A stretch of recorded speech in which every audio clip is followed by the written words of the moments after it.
You ask Tiger to solve. This deals with linear equations with one unknown. The final result is x equals negative 121 over 10. Let's solve it step by step. Group all constants on the right side of the equation. Add 6 to both sides. Simplify the arithmetic.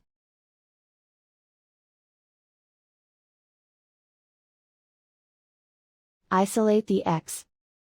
Divide both sides by negative 10. Cancel out the negatives. Simplify the fraction.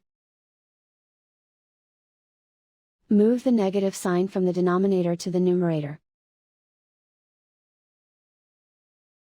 And so the final result is x equals negative 121 over 10.